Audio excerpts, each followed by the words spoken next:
is a news alert.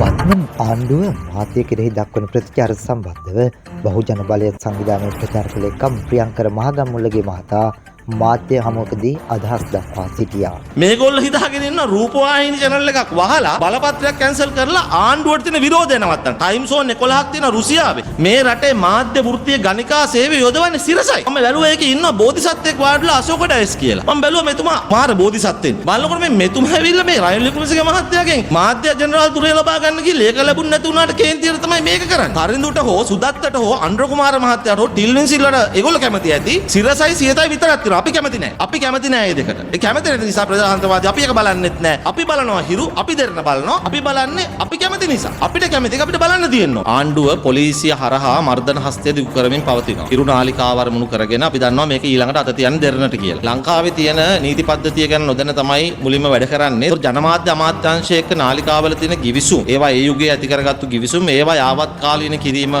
හෝ ඒ ගිවිසුම් කඩ වෙලාද කියලා බලා කියා ගන්න එක රාජ්‍ය ඔබවන ආණ්ඩුවේ වගකීමක්. ඒකේ ප්‍රශ්නයක් නැහැ. දැන් හදිස්සියට ආණ්ඩුවට අවශ්‍ය වෙලා තිබෙනවා ආණ්ඩුවට විරුද්ධව දේශපාලන අදහස් ප්‍රකාශ කරනවායි කියලා ආණ්ඩුව විශ්වාස කරන විපක්ෂයේ ජනප්‍රියතාවයේ තිබෙන මුද්‍රිත සහ විද්‍යුත් මාධ්‍යවලට අත තියන්නේ. දැන් අපේ කවුද මේ රටේ දන්නේ නැත්තේ සිරස වැඩ කරන්නේ කාටද? හිරු මොන පැත්තටද අදහස් දක්වන්නේ? දෙරණ මොන පැත්තටද අදහස් දක්වන්නේ කියලා මිනිස්සු දන්නවා. ආණ්ඩුව නැදන හිටියන්. දැන් ආණ්ඩුව හිතන් ඉන්නවා මේ මිනිස්සු දන්නේ නැතුව. අපි දන්නවා රාජ්‍ය නාලිකා එදා ඉඳන්ම ආණ්ඩුවේ අදහස් ප්‍රකාශ කරන්න තියෙන නාලිකා. විපක්ෂයේ ඉන්න දේශපාලන පක්ෂවලට කඳවුරුවට අදහස් ප්‍රකාශ කරන්න තැනක් තියෙන්න ඕනේ. දැන් අපි ඇමරිකාව වගේ ප්‍රජාතන්ත්‍රවාදී රටකට ගියා. ප්‍රජාතන්ත්‍රවාදය පිළිබඳව ආදර්ශ අපේ රටකට ගියා. අපි දන්නවා වොෂින්ටන් පෝස්ට් එක උදව් කරන්නේ රිපබ්ලිකන් ලයින් එක. ඩෙමොක්‍රැටික් ලයින් එකට තමයි නිව්යෝර්ක් ටයිම්ස් එක යන්නේ. එතකොට ෆොක්ස් එක වැඩ කරන්නේ රිපබ්ලිකන් එකත් එක්ක. එතකොට ඩෙමොක්‍රැටික් එකත් එක්ක තමයි CNN එක යන්නේ. දැන් ඕක එංගලන්තෙට ගියත් කොන්සර්වටිව් එක කවුද යන්නේ, ලේබර් එක කවුද යන්නේ කියලා දන්නවා. එතකොට ලංකාවේ අපි හොඳටම දන්නවා ඒ මාධ්‍ය නාලිකාවල තියෙන නැමියාව කොහොමද කියලා. ඒක දැනගෙන තමයි මිනිස්සු බලන්නේ. අනිත් එක අපි මේ ජීවත් වෙන යුගය,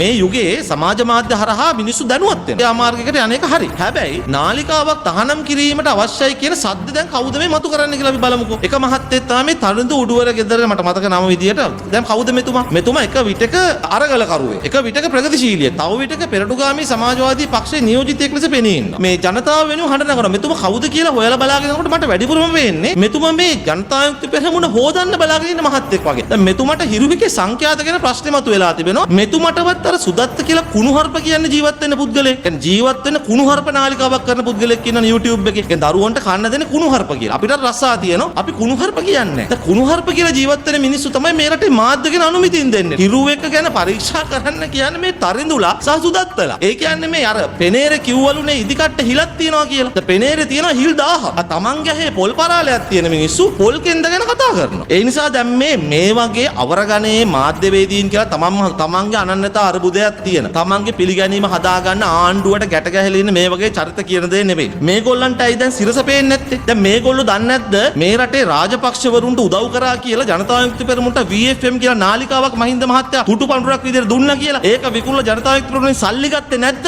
ඒව දැන් පැලවත්තේ නැද්ද? මේකේ හේතුව මේක ආණ්ඩුවේ වැරදි නිර්දය ලෙස විවේචනය කිරීම ආණ්ඩුව තරකට අපි කියන්න ඕන අනුර කුමාර මහත්තයාටත් පැලවත්තින ඔස්තාර්ලටත්. අපි හොයලා බැලුවා ලෙනින් කොහොමද විප්ලවය කරේ කියලා. තමුන්නාන්සලා දන්නේ නැහනේ. තමුන්නාන්සලා ලෙනින් ලියපු පොත් ටික ගොඩ ගහලා බැලුවොත් අනුර කුමාරට වඩා උසයි ලෙනින් ලියපු පොත් ටික. ඔය කියවලා නැහැ දැන් පැලවත්තින හාදේව ටික. News One Lanka Facebook පිටුව followers 5000 පසු කළා.